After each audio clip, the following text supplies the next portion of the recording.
I'm Coach Tarek. And I'm Vanessa. We are your movement experts, and we are here to educate health and fitness professionals with the tools to create real change for and within the industry. Hello, I am Tarek, your host for today's episode. This episode, which features Sam Merza from Total Fusion, focuses in on longevity and wellness. Sam works for Total Fusion as the National Fitness Director, as well as the Business Development Manager, and he's got a vast number of years' experience in personal training and managing large gym chains. And really the insight today is really threefold. What is health span? What is type 2 fun? And preventative health. And Total Fusion really is the bee's knees when it comes to other facilities, really learning from how they've fused functional medicine, allied health, and really their people-focused element, which is really different from today's landscape, which focuses a lot on AI-driven factors. Stay tuned for some great insights. Check out FTI's latest offer, which is 15% off of any of our online courses. Simply go to www.functionaltraininginstitute.com and input PDM15 at cart checkout.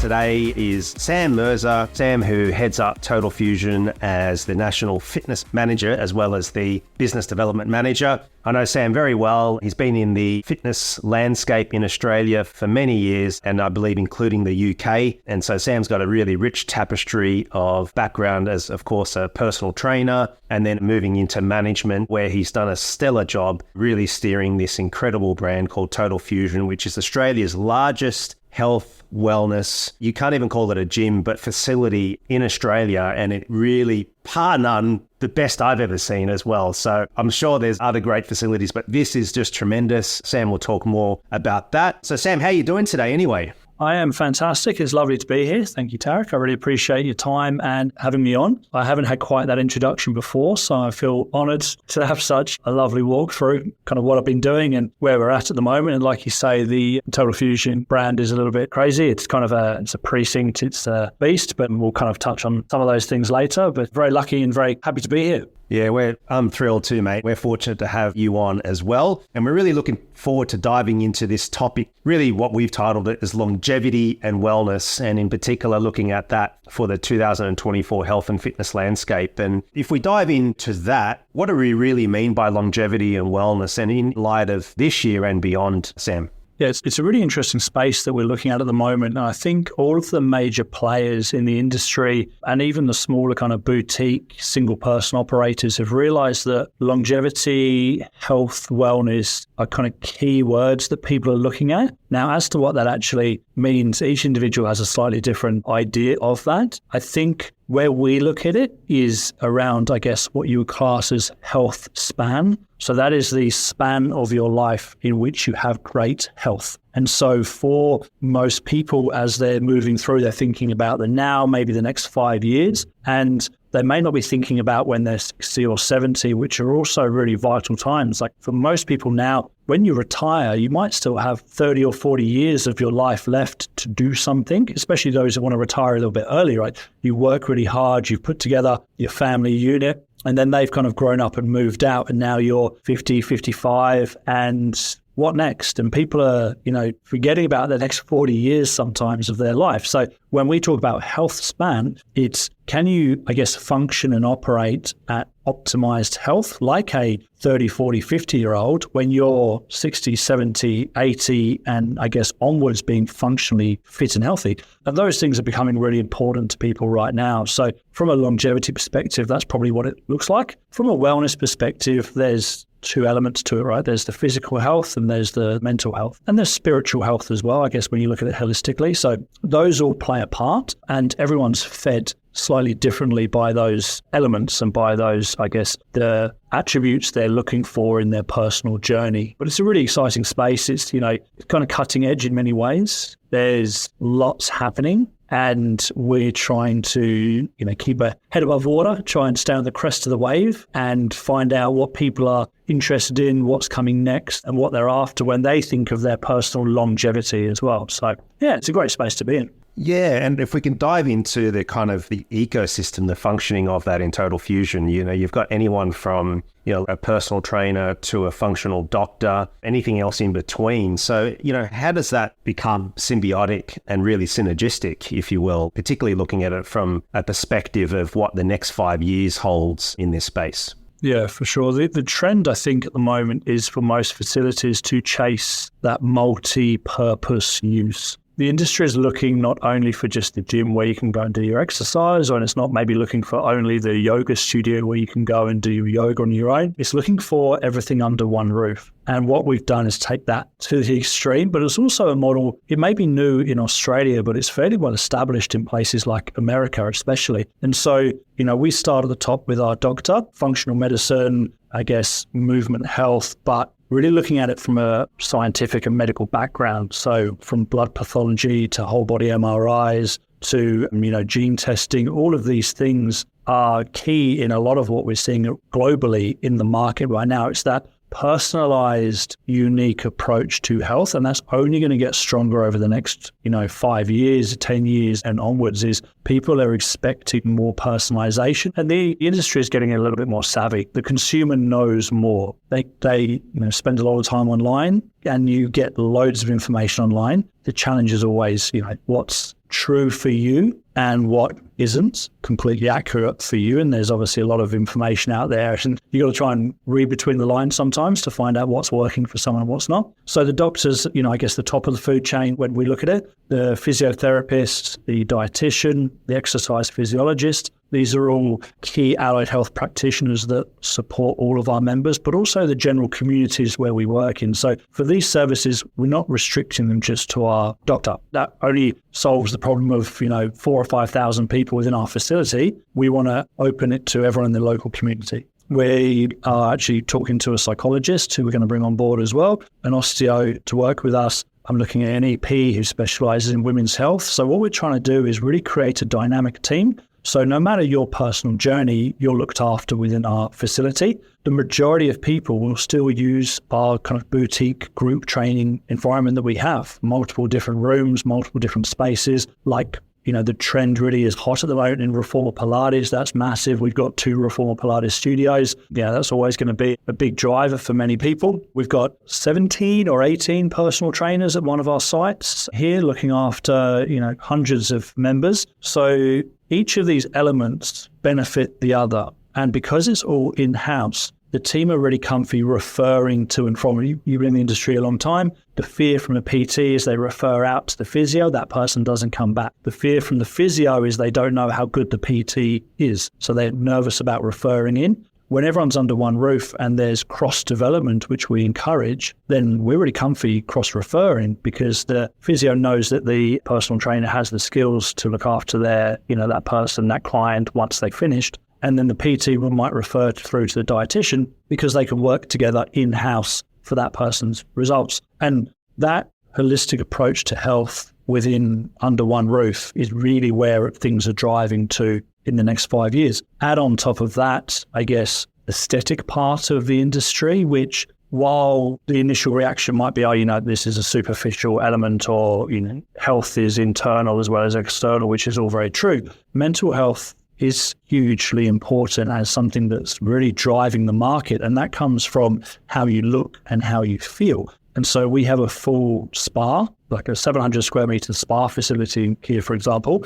And while we include massages and facials and those nice, good relaxation, good for your mental health, good for your feeling, for creating relationships with your partner, doing those types of events, we also do PRP. We also do laser work, so, cellular rejuvenation and hair removal and all those elements. We then have that great relationship where you can go see the doctor, start down the journey, but you personally want to go and do something else, which might be just purely beauty related. You can do do that at the same time after your doctor's appointment without going to another centre. So it's all here as well. Add that to the cafe and the restaurant, and before you know it, you've got kind of 6 hours of your days taken up. So the goal is to have all those services available to each other. And again, for those who are really kind of hard hitting in this space and wanting to do something a little bit crazy, having the hot pools and the cold pools and the cryotherapy and the red light therapy and all those different modalities enables someone entire journey to really land. And so we're blessed, we're very lucky to be where we are and have what we have, but everyone in the market should be considering elements of these that they can achieve, because that's what the members are looking for. That's what the industry is telling us that people are really looking for. I don't know yourself, Tarek, if you have, a personal go-to for your own outside of just pushing weights or doing running, whether it's, hot or cold, or whether it's just meditation or grounding or yoga. What is it that kind of switches you off and on at the same time when you switch off from work and you're turning on to your self-focused? Do you have something you kind of go to?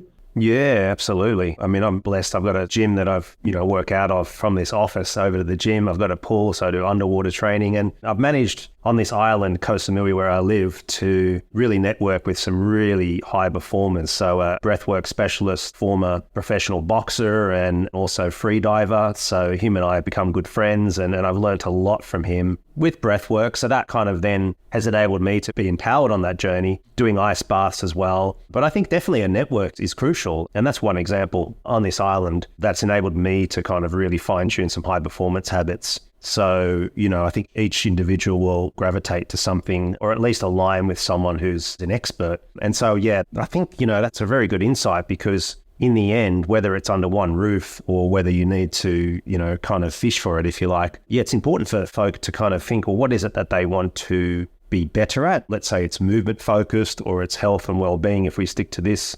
For me, it was always about kind of how can I perform better underwater? And there's a few elements to that, including breath work and also then your breathing mechanics and so on and so forth. And yeah, that journey has been tremendous, and it's helped me through my own physical training immensely. So, this coexistence of different modalities really helps to drive up performance of whatever it is that one wants to achieve. I wanted to hearken now on to the point of the model, really, and I believe that Total Fusion is the role model, not just for larger scale health and well-being facilities, but how do you see that having a ramification on boutiques or at a smaller scale throughout Australia? You sort of touched on it a little bit, but could you dive into your perspective on that?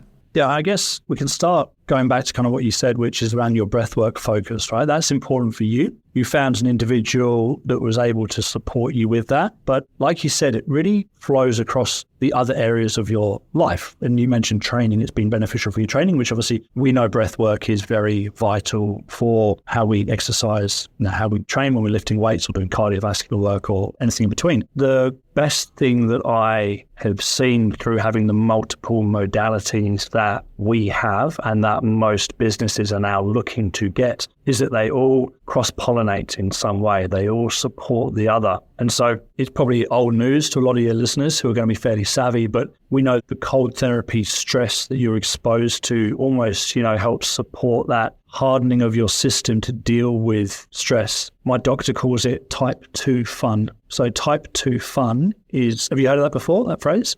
No, I'm interested to hear. No, it's the fun which is mainly enjoyable after the event is finished. So if you think about you're going into an ice bath or you're bungee jumping, you've gone into an ice bath at the time, you're a little bit nervous about it, putting your body under stress, you go into the cold, your limbs start to get a little bit sore on your extremities, you're breathing through it. The moment itself is not the most enjoyable part of it, but after it's done, that was great. I feel fantastic. That was loads of fun. I'll do that again. When you're bungee jumping and you're standing at the top of there and you're looking down at the heights, you're nervous, your heart's beating, you're basically putting yourself under stress in a situation which is safe. And so bungee jumping is probably not the best example of that, but the ice bath is. You're putting yourself in a safe environment, but you're under stress. And therefore, when you come out the other end, you're like, yeah, cool. That was enjoyable. I'll do that again. So a lot of kind of what we do in that stress response is then to deal with other things in our lives. So suddenly the boss raising his voice to your work doesn't seem that stressful because you've been in an ice bath in the morning, you've dealt with that, you could deal with anything. And it kind of helps your system under stress, then actually come out of it, it's your fight or flight responses. So those are really interesting areas that we see, and they permeate into people's lives, not just in the facility here, but obviously what they're doing outside as well. So more and more individuals, consumers are looking for that. Whether they're in a boutique, we've got more of our people that say now, I've got an ice bath at home. And there might be an old freezer that they've put a bin liner in, or a wheelie bin that they fill with ice and water. But they're doing these things at home because they're seeking them out. Now, if you're in a facility that has some level of extra support, you'll seek that out there. And because it's more practical and time efficient than going elsewhere, you're more likely to do it. So the way we always look at it is that things like hot or cold exposure therapy, things like float tanks where you're relaxing, things like getting your massage or your facial or laser, people are doing it somewhere. So why wouldn't you bring it under one roof where they can do it with you? And that way, people's biggest issue is traveling distance and time associated with things like exercise. So if you can make it more time efficient, less travel time in between, provide the ancillary kind of facilities that support that, childcare facilities. We've got a doggy daycare as well for looking after the dogs, grooming the dogs. If you can kind of tie in those different elements, then people will come and invest in those services. And there's always the fear of, it's too expensive, which is something I've heard a lot historically in the industry. But if one thing has become clear, especially in probably the last 2 or 3 years since people were enabled back into training facilities, if people see the value in that place, that product, that service, they'll spend their money on it.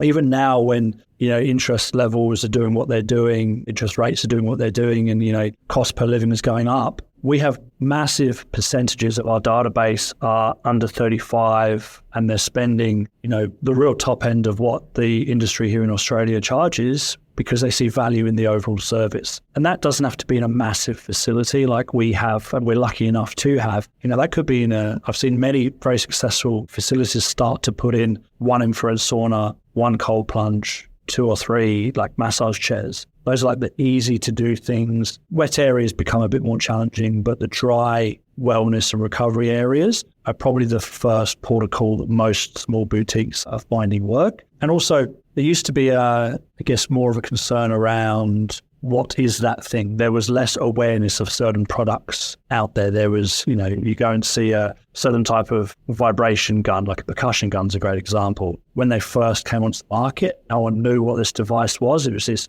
weird vibrating gun thing. It was like, I don't know what that does. Now they're everywhere. You can buy them a dime a dozen. They're in Aldi and they're in every single club, and people have got them at home. People are in work, or they're in hotels. It just saturated the industry. And it's because awareness has grown of these things. They're easy to pick up, easy to put down, but people see value in using them. So I think looping broadly back to your question around what will happen in the industry and what we're seeing in different facilities is you need a point of difference. And that's not always going to be a massive build or multiple different rooms. It can be just a really well done, small, modality which benefits the members that you have there. Whether that's allied health, whether that's recovery, whether that's yoga, or a form of Pilates compared to your gym. That might be a gym attached to yoga. Like whichever way you cut it, it's multiple services provided really cleanly and efficiently under one roof. Or additionally to that, as you kind of said, you went through the process of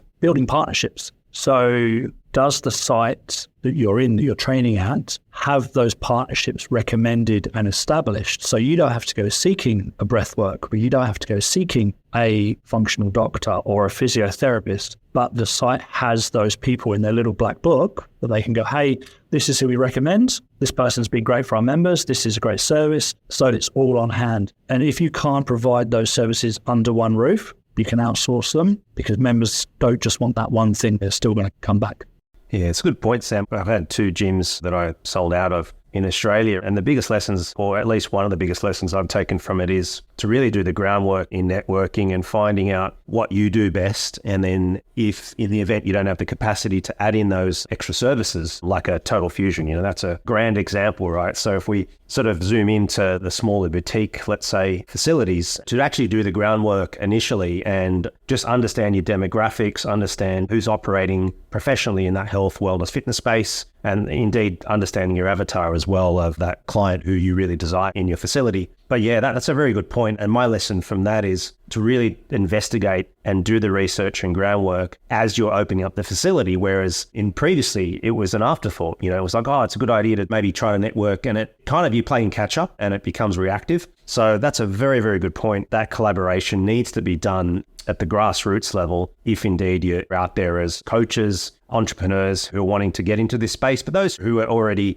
in the space, you have a facility and you're still trying to figure things out, really go back to the nuts and bolts of collaboration. And if you can't offer that particular service, whether it's, ice baths or a breathwork expert or a yoga instructor or spin or whatever it could be that really complements things, then really make that a priority, I'd say. Yeah, it's interesting when you talked about that type 2 fun, because the way that I've really understood, and even more so in light of the mental skills stuff that I've been working on with the coaching room and our new program called Mental Skills Training, is that if you've got an athlete or even an individual who's not a professional athlete for that matter, rather than just focusing on the process, is that outcome needs to be attached to a higher purpose, like you alluded to. So if in the end you go, well, for example, you want to be able to play, tennis with your son or your daughter, and that means, that's your greater purpose, then your training, your process of training, and that maybe that discomfort potentially in that process will become so much easier because it's attached to a greater purpose. And I think, hopefully that makes sense to a lot of folk out there, that if you attach it to a greater purpose, that little bit of pain or that discomfort, whether it's an ice bath or swimming underwater and you need to hold your breath a little bit longer or what have you, is what is that attached to? What's the greatest purpose? So I wanted to address that, Sam, as well. Yeah. And the great thing about any time you have one of those events, which is whether it's type 2 fun or just normal fun, whenever you put yourself under that challenging situation or you achieve something, obviously we all have felt it, but you get that dopamine rush, right? You get your catecholamines, you get that feel good hormone neurotransmitter release, and you're like, I feel good. That was satisfactory. And one thing we're always kind of drilling down to people is that, I don't know if you've read there's a book, The Slight Edge, which is like a fantastic book I really, really rate, which is essentially, the concept's fairly simple. It's, you do the 1%ers every day. Now, if you do it, you're not going to become a multimillionaire, or you're not going to become ripped with a six-pack, whatever it is, overnight, right? But if you don't do it, it's also not going to break the bank. You're not going to get bankrupt tomorrow. You're not going to be obese tomorrow. So the 1%ers in and of themselves, you're not going to see a change instantly overnight. But if you continue to do that 1%er every single day, there comes a point where you get to that tipping point and you have that kind of exponential growth curve, because all the 1%ers add up, and then boom. And it's the same in relationships. It's the same in anything. If you go home and you kiss your wife every night, you're not going to be the happiest person in the world, but you'll have a nice long marriage and it's going to be a really good place. If you go home and you don't do that every night, at some point, along with all the other stuff that goes into it, you might find yourself distanced from your wife to a point where you're like, we're not in love anymore. So it's that concept that 1% is in every part of your life, build up. And at some point, there's a tipping point where they make a real difference. But every time you set yourself a goal, you achieve that 1%, whether it's an extra glass of water every day, whether it's an extra 10 seconds in the ice bath, you get that success, you get that dopamine hit, you get that, that release of your feel-good hormones. You're like, yes, I achieved something. And what we really want to do with people is create a positive cycle to success with their health, with their well-being. And habit is a really tough thing to change, right? So if I'm asking someone to go from not exercising at all to training 3 times a week and doing cryotherapy 3 mornings, then doing red light 3 times before bed and doing a sauna here, suddenly they're so overwhelmed. Weigh your food. Who manages to weigh their food successfully long term? It's really tough to do. So if you just set in those small things to do and you just build it up, then it becomes a positive cycle where they see a win and they find themselves benefiting from this experience as opposed to failing straight away. And that's something that from my, career in this industry as a PT, as a manager, as developing parts of the business, is everyone, whether it's a client, whether it's a staff member, thrives when they see small wins happening every day. And that doesn't, change the world overnight, but at some point, that part of the business or that part of someone's life is in such a good position that you can sit back and look at it and go, wow, there's a massive difference that person's achieved just by putting together all those little bits along the way. And so I think as we grow as an industry and we're growing more into the healthcare sector, like everyone in the industry knows that we're almost like the first line of defense in Australia, obviously, the Medicare system. In the UK for the NHS, there's so much stress on these systems from avoidable disease or minimizing risk disease obesity is a simple example that our division can help with. We want to be at the forefront. We are moving away from group fitness spandex back in many moons ago through to a really kind of dynamic, health orientated, holistic approach to someone's overall care, to a point now in the Australian market where we're talking about hopefully getting, touch woods, fingers crossed, I'm not sure it's going to happen, but they're talking about, the gym being a tax deductible part of your rebates every year, because it should be cornerstone of health and wellness, both mental and physical. So that's where we need to consider ourselves, is as the experts, to then drag the industry through to there. And the more people playing in that space, the better. So sometimes speaking to even smaller, boutique centres, we're speaking about the industry as a whole, individuals running a garage gym, etc. They're worried about too many players in the market. We know it's a saturated market. We've heard it before. But the thing to consider is if you Google obesity rates, if you Google cardiovascular conditions, you Google diabetes, the numbers are continuing to rise, right? We know that we're getting less healthy. So there's so much potential upside to having more people in this area. We shouldn't feel like we're cutting and stealing from each other. Unfortunately, we've had 16 to 20% of any population has a gym membership, depending on which state you're in, which country. And it's kind of generally between 16 to 20-ish% of people have a current gym membership. So we go, yeah, but there's loads of gyms. We're competing for that 20% or 16%, whatever it might be. Well, yes, that's true. And that's a challenge. But there's also a large 80% piece of the pie, which we might be able to attract if we position ourselves as experts in health, in wellness, in longevity, in mental health combined with physical health. If we're better at doing yoga, if we do hot and cold exposure therapy, all those different modalities, whatever we choose to use in our facility that we can actually provide, might bring in one more person, 1 more % from the ether who aren't currently engaged. So I think there's so much opportunity in this, in this area, in this industry, for more people to do amazing things. And the key to getting it right is exactly where you are in the industry and what you guys are doing, which is the education aspect. And that's something which is obviously emerging and is becoming easier because of podcasts, because of social media, because of YouTube. But the education aspect is going to be vital over the next few years for the individuals in that area to position themselves at the forefront and have proof of product. It's like as a PT. I can tell you how great I am. Hey, everyone, I'm a fantastic PT. But unless you have testimonials or evidence of what you've achieved, people have every right to doubt it. Big time. Yeah, you've touched on that. And if we focused in on what Total Fusion do really well, what are some of the elements? You touch on education that are important to wad through the half-truths, and on one level, the half-truths, let's call it within the spectrum of the clients of Total Fusion and the whole entire team, from trainers to doctors. What are some of the successful elements there, that including communication, because that's a huge one. Like, the doctor needing to communicate to the EP to the trainer. It seems to me it's not necessarily just linear, but it's this dynamic. So can you talk to that bit? Because I think those elements, to understand those elements, would really unlock some real insights, for folk to take away. Yeah. So I guess if you put it onto paper, it'd probably look a little bit like a mess of a cloud, because, like you say, nothing's linear in these types of scenarios. We've got multiple specialties. The doctor won't always make the final recommendation for someone, especially if it's to do with their diet. So we do, gut health stool samples. That's the nutrition, that's the dietitian's world. That's where they live.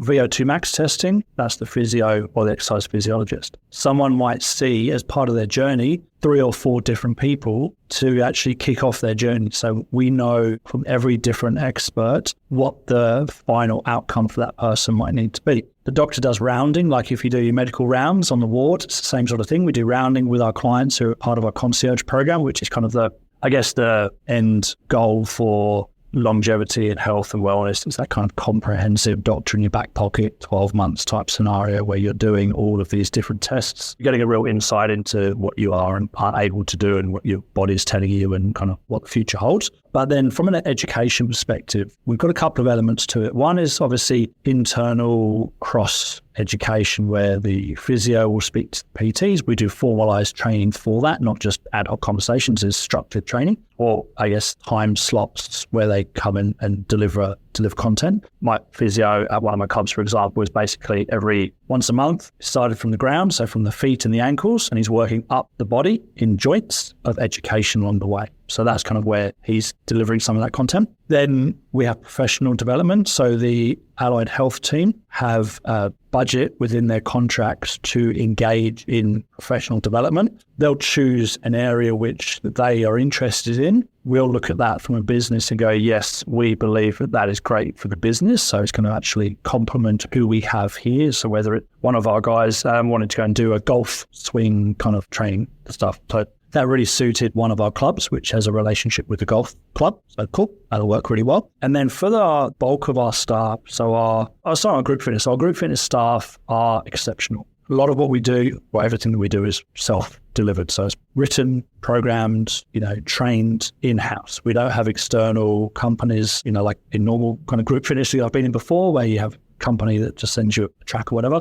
Everything's developed unique for what we have here, which is great. So they're really well developed. And our program directors are responsible for the upskilling, but they also get invited to our formal education. So obviously we've engaged with, some experts at FTI to develop our personal training education on a more holistic, large scale. So, we've got this 12-month program with face-to-face workshops and online content supported locally by our PT managers and by our experts, but obviously by, an industry leader at a high level who can fly people in, provide another person saying something is always a powerful tool. So having expert lecturers come in, deliver 2 days of face-to-face workshops, which is where most of our fitness industry people love to learn, and then get out again, gives them a really good kind of exposure to practicing some high skills. So we layered every part of our business with some level of structured education. We do, Reformer Pilates education. We do yoga education for the communities to bring them up to speed as well. So yeah, every part of the business, we've tried to incorporate some level of learning into it, because that not only engages your database and your staff, but it improves the reputation. And if we have high performing individuals, we'll get results and the best experience for our members, and then they'll keep coming back and they'll bring their friends, etc. So we want great staff to be here with us, and it makes sense from business to try and support them to do so. So it's been really interesting to put it all together and to try and actually map out who, what, when, where, how, and it can become a little bit challenging. But if every individual who works face-to-face with a member has access to some level of learning and development, then we're in a good place.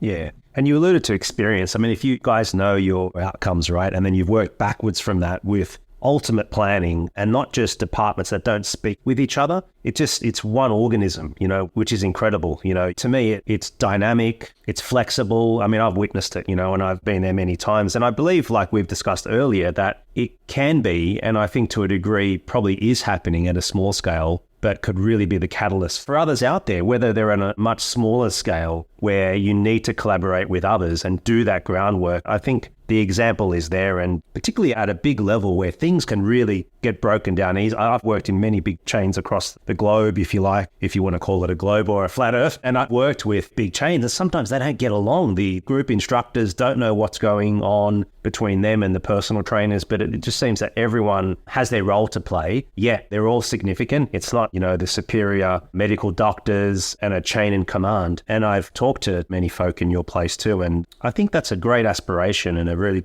Total Fusion folks. They're based in Brisbane in Australia. If you're listening, it's really worth paying a visit. You've got about 4 or 5 different facilities, I believe, Sam, and it really is the pinnacle, I believe, in Australia at least. So I wanted to sort of tie in those elements. No, for sure. And I think one thing that's been beneficial for our business is we're built off the back of our boutique group training. So originally our sites were between 5 and 6 small group training boutique studios. So yoga, Pilates, cycle, functional strength, run club, fusion. These rooms are really well put together.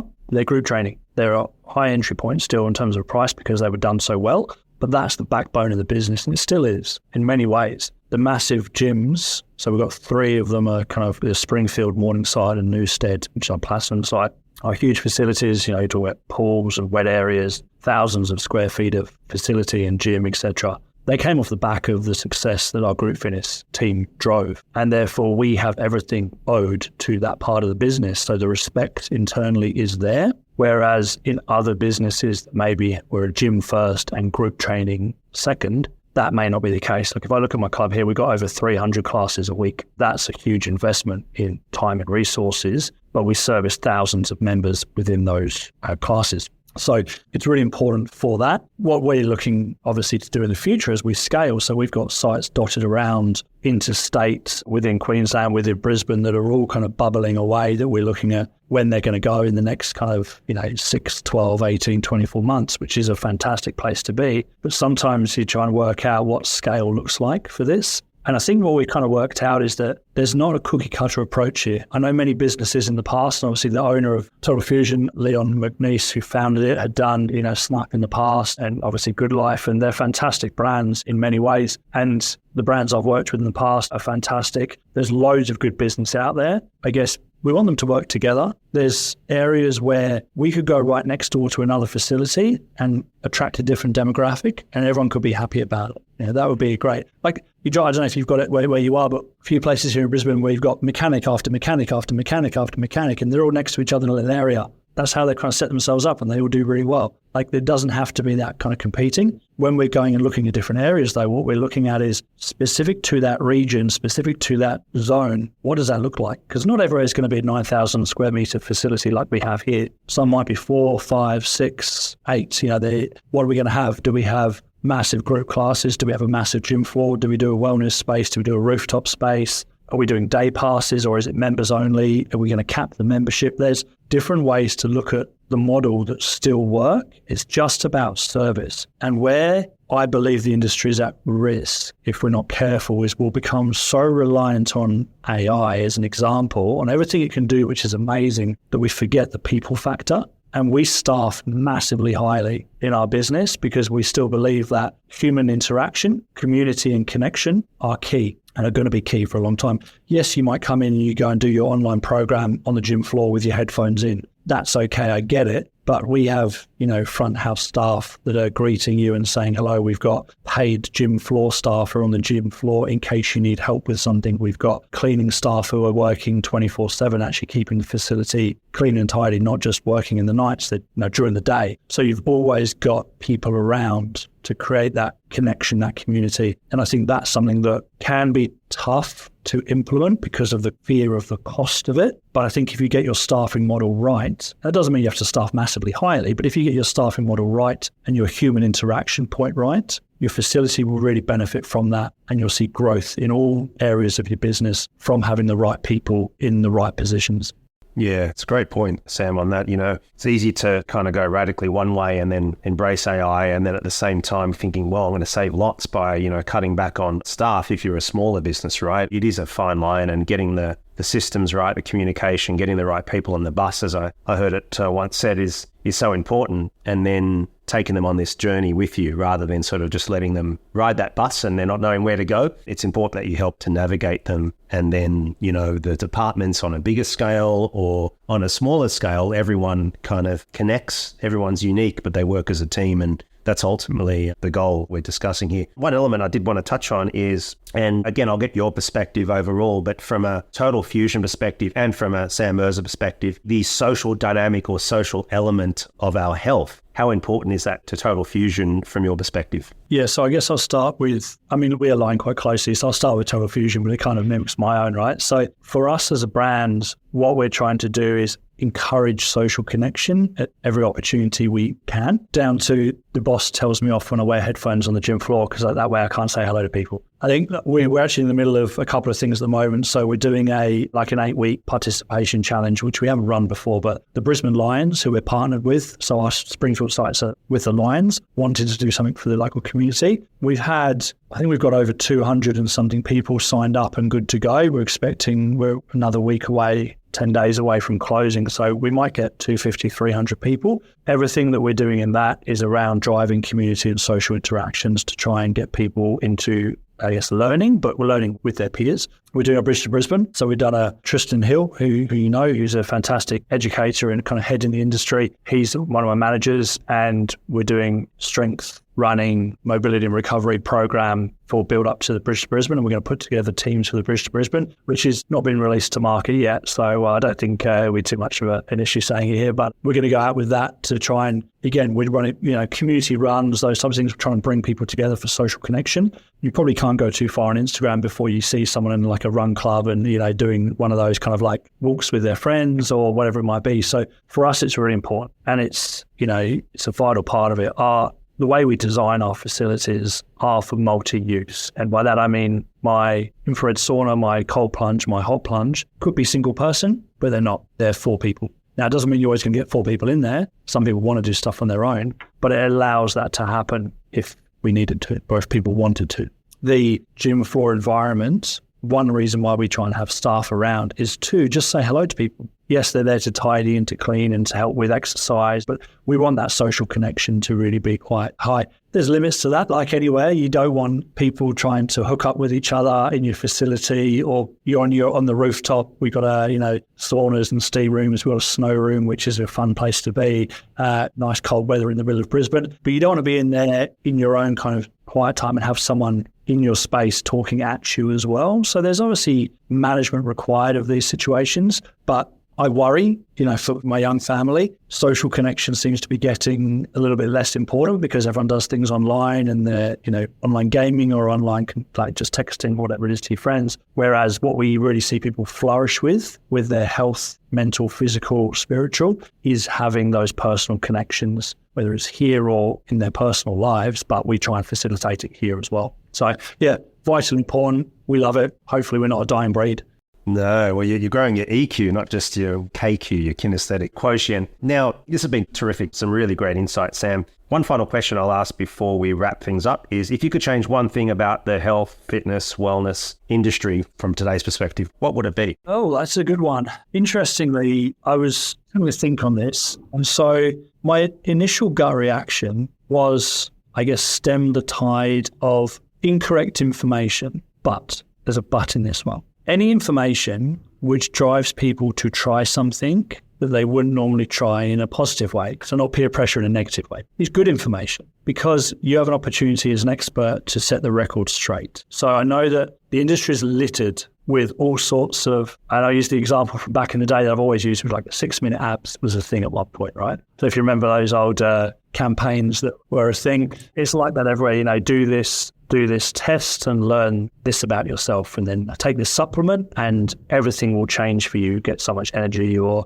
have a cold shower and you're now going to lose 20 kilos. Like, these things aren't the best information because they're not accurate in some ways. There's levels to these things. However, the more exposure people have to information relating to whether it's, completely accurate and it's fantastic information, whether it's drink snake oil and that will make you feel a lot better, it gets them starting, gets them thinking, gets them researching, gets them talking to a professional. And once they talk to a professional, they're going to be in a better place and they're going to be able to make the right choices once they've had the right information. So I think the industry is only suffered when it's mocked the people trying to have a go and not explained with science or with better education and better information about why that person is not necessarily incorrect, or all that information is incorrect for you as an individual. So it's probably a long-winded answer. I'm sorry to have a snappy soundbite for you, but my initial gut feel, what would I change? Get rid of all the crap. But at the same time, if we got rid of all the crap, we would probably inhibit the exposure to the extra 80% of the population that we actually want to try and help as well.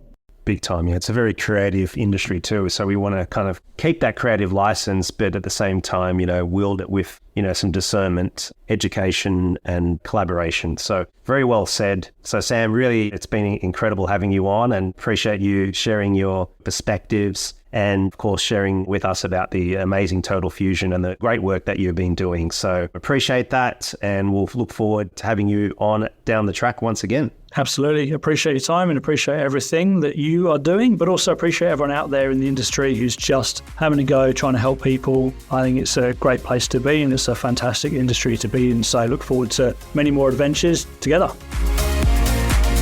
Thank you for being a part of our podcast community. We work hard to create content that we hope you enjoy and find valuable. If you haven't already, we would be honored if you would consider subscribing and following us on your favorite platform. That way, you'll never miss an episode and you'll always be the first to know when new episodes are released. We truly appreciate your support and we can't wait to continue to grow and connect with you through our podcast.